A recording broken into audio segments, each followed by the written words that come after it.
Hi guys, karon mga tumig Divine Mercy og ang akong mga kauban kay mga gwapa o gwapo daw. Og sa dihang nakakita ko og sign nga be honest. So motong nagpliti nami wa nami namokong. Tapos karon natulog mi pero wag mi natulog kay nakakita man ko diri Lagari Barbecue Store og sweet kay lahang trabahan. Pero samtang sweet kayo sila loy kay si Stitch dari o kay naginusara og sa dihang nakita na namo ang McDonald's sign. So ninaog nami, hinahinay lang og nag-selfie ko kadyot dari pero kadyot lang. Guys, may gani kinay McDonald's, gutom na kayo og ang nakatsada pagid ani ng libre si Gwapa og si GR, gutom na kayo diri naglaban niyang ulo, selfie sa takadyot before ta makaon og sa dihang human nami og kaon, gawas nami nang sakay nami bao-bao para moadto nami og Divine Mercy napalit sa og kandila gamay. Okay, Sigma Boy. Hapit na gid mi moabot sa Divine Mercy na nami sa gate sa Divine Mercy.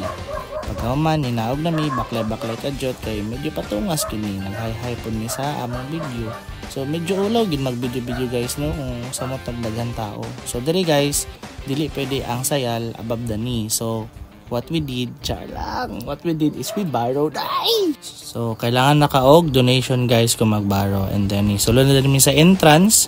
Pag sulod nimo sa entrance kay makita nimo ang daghan klase-klase nga mga souvenir. Pwede rin ka magpalit dara kung gustuhon nimo. Ug dari daghan kayo mga design sa ato ang lugar.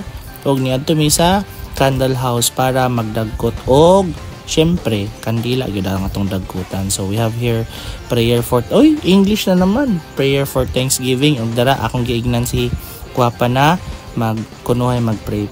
So after ni tan-aw mi og mga bracelets and rosary dari. So diri guys, grabe nabudol gyud mi guys. O nakapalit gyud mi guys. So di na lang ko magtel kung pila mong nagasto dari. Pagkahuman ni adto mi diri sa may hagdanan guys aron mag picture pero gaulan pa man. So nag-decide mi nga mosulod na mi og na-amaze gid mi sa katsada sa church sa Divine Mercy guys kay lahi-lahi gyud og design og dako pa gyud kayo si Papa Jesus dari guys.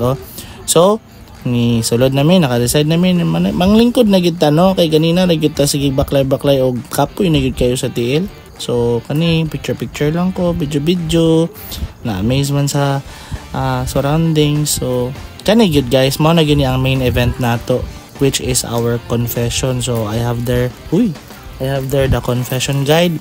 Grabe ginamang hulata diri guys. So until nga amo na yung turno ug ana mura na gid correct ra no, and it was very satisfying experience. So if you're wondering guys nganong dako kayo na siya nga statue, that's the stairway to the heart of Jesus. So karon si Gwapa naka-decide nga maghatag og coin. So nag-apply ko dara guys, ako'y manglimpyo dara unya. So moro to guys no, and that's it, bye bye.